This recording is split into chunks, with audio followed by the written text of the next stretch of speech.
The phone. It was just another Tuesday evening.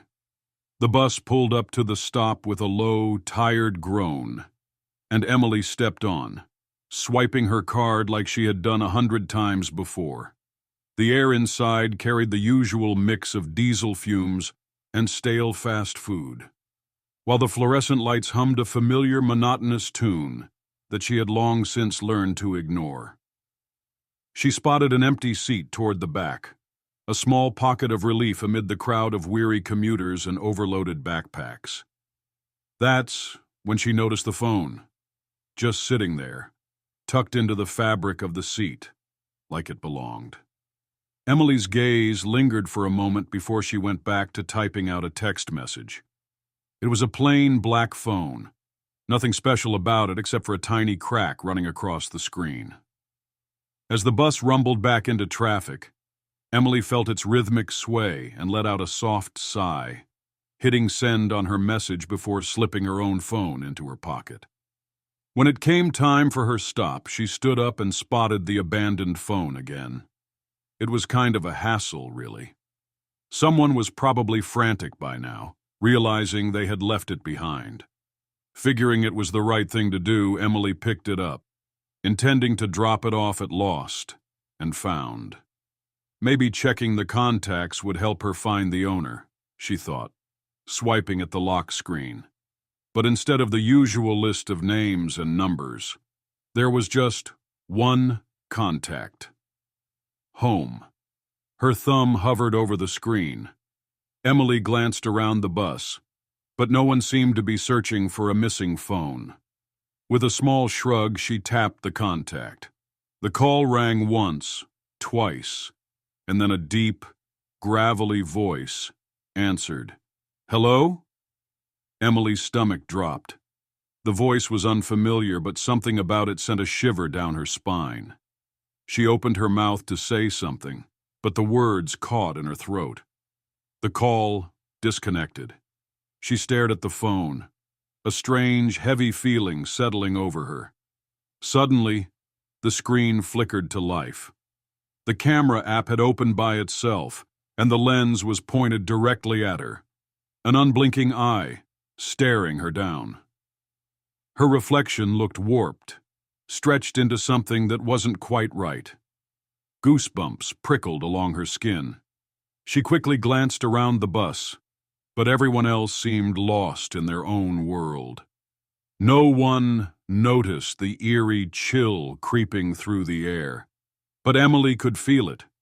Someone was watching her through the phone, and deep down, she knew she had just stumbled into something far more sinister than a lost device.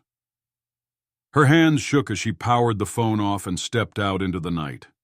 The streetlights cast dim pools of light onto the damp pavement, and rain tapped lightly against the plastic awning of the bus shelter. The night was eerily quiet, amplifying the uneasy feeling in her chest. Her apartment was only a short walk away, but it felt much farther tonight. The weight of the phone in her hand was a constant reminder that she had brought something unsettling home with her. Once inside, Emily locked the door and leaned against it, her heart still hammering.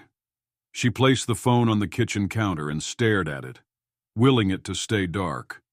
But the screen blinked to life again, the camera staring back at her from the dimly lit room. Her breath hitched as a message appeared. "Keep the phone on. You're the star of the show now." A cold sweat broke out on her forehead. Her mind raced with terrifying possibilities. Then the phone rang, its shrill tone shattering the silence. Emily glanced at the clock. It was almost midnight. That same unsettling voice, now a chilling whisper, crept through the speaker. "You've been a naughty girl, Emily. Pick up the phone. It's showtime." Her blood ran cold. How did he know her name? Her chest tightened with the realization. For hours now, she'd been unknowingly broadcasting her location and life to a stranger. The phone screen went dark, and the apartment fell into a heavy silence. But she could feel it. He was still there, watching, waiting. Her legs wobbled as she hurried to her bedroom, the phone vibrating ominously in her pocket. She grabbed her own phone, her last link to the outside world. But when she pressed the power button, the screen remained dark. Panic set in. She needed help, and the only person she could think of was her brother, Jake. He lived across town, but he was ex-military, the toughest person she knew. With trembling fingers, she dialed his number, silently pleading for him to pick up. Jake answered on the second ring, his voice groggy with sleep. Emily's words tumbled out in a panicked rush as she explained everything. The phone, the voice, the terrifying feeling of being watched. She heard the rustle of bedsheets as he sat up. "Stay put, Em. Don't touch the phone again. I'm coming over." His voice was firm, reassuring, but there was an edge of fear in it that she couldn't ignore. Emily nodded to herself, even though he couldn't see her. She wasn't sure if she could resist picking it up again. The phone started vibrating once more, an insistent pulse that seemed to echo through the room. Her eyes darted around, searching for a way out, something to defend herself with. The windows were locked, and the fire escape was too far down to reach safely. Her heart pounded as she pulled the device from her pocket. The screen was already showing a live video call, her own apartment, her own terrified face staring back at her. But in the background just behind her she saw it, the slow turn of the doorknob, the soft click as the lock gave way. He was inside. The door creaked open, and Emily's breath caught in her throat. A towering figure filled the doorway, his skin unnervingly pale, almost bone-white. His eyes, narrow slits of darkness, locked onto her with a chilling intensity. Fear paralyzed her, and no sound escaped her lips. The phone in her hand grew hot, and in an instant, it was snatched away.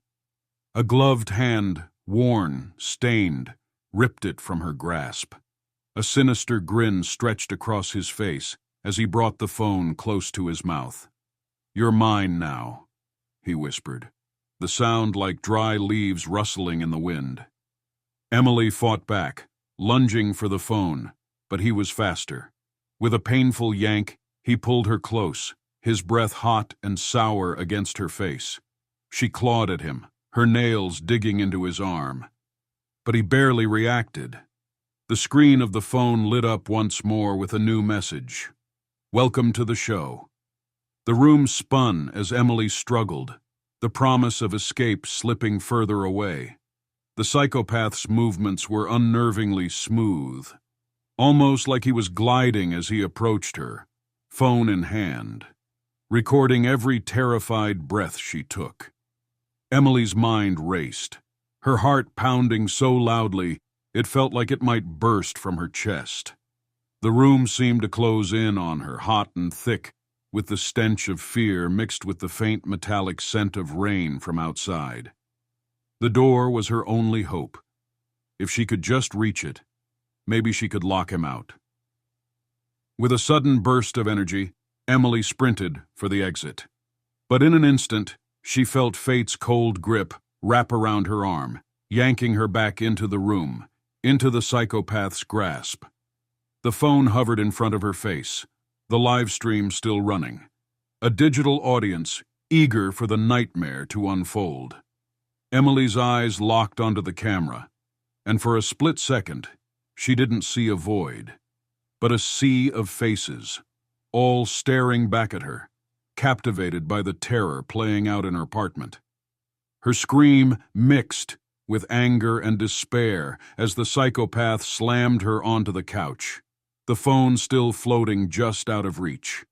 The room spun, and Emily felt the sting of tears on her cheeks. But she couldn't give up, not yet.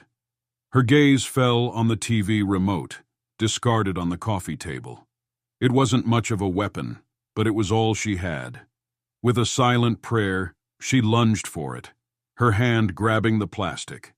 The psychopath's eyes widened in surprise at her sudden defiance. Emily brought the remote down hard, aiming for the phone. The plastic cracked against his hand, but the phone remained unharmed. He howled in pain, a sound so inhuman that Emily knew she had just triggered his wrath. The phone clattered to the floor, the live stream flickering and glitching as it bounced. Emily seized the moment, scrambling away from the monster lurking in the shadows. Jack's voice crackled in her ear, faint but steadily growing closer. The psychopath loomed over her, his breath rancid and hot, the phone forgotten as he focused solely on claiming her. Emily's fingers wrapped around a jagged piece of plastic from the broken remote.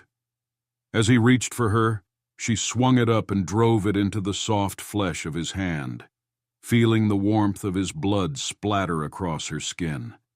He screamed in agony, and Emily bolted, her legs pumping hard, her heart hammering in her chest. The door was so close, the promise of freedom just within her grasp. But she knew he wouldn't let her go that easily. His long shadow already stretched out behind her, reaching, eager to pull her back into his twisted world. Jack's boots thudded up the stairs, and Emily slammed the door shut, locking it with a resounding click.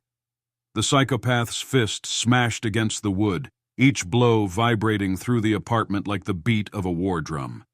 Emily's breath came in quick, panicked gasps as she pressed her back against the barricade she'd created, searching frantically for a way out. The windows. She had to get to the windows. A sharp crack of glass shattered the night as Jack kicked the door open, splinters flying in all directions, caught by a sudden gust of wind. Emily's eyes met his, and in that instant, she knew she had to act fast. The kitchen blurred as Emily rushed through it, the knife block her target. Her fingers closed around the cool steel of a carving knife, and she yanked it free, the sound of the blade cutting through the air ringing in the apartment. The psychopath was moving again, the heavy thud of his boots growing louder. Emily's heart pounded in her chest, her breath shallow and panicked. She turned, gripping the knife with trembling hands. The psychopath stumbled into the room, his hand dripping blood. His eyes locked onto hers, and she knew this had to end now. Jack burst into the room, his eyes wide and frantic, scanning for Emily. Her arm shot up, the knife gleaming in the moonlight. "Stay back!" she screamed, desperation raw in her voice. The psychopath staggered closer, and Emily's world narrowed, focusing on his gaping mouth, the dark slits of his eyes, and the phone still clutched in his hand, broadcasting to the eager viewers. She could see their faces now, twisted and hungry, craving her suffering. The phone crashed to the floor again, its screen cracking as the video feed flickered wildly. Emily took a deep breath and lunged, the knife cutting through the air like a flash of silver. The psychopath's eyes widened, realizing his fate too late. The blade found its target, sinking deep into his throat. Emily watched, a mix of horror and relief flooding her, as the light faded from his eyes and his grip on the phone went slack.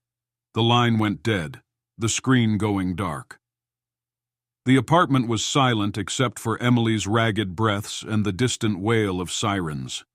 Jack was at her side instantly, his arms pulling her into a tight embrace.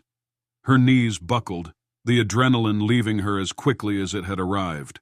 They were safe, for now. But Emily knew the nightmare wasn't over.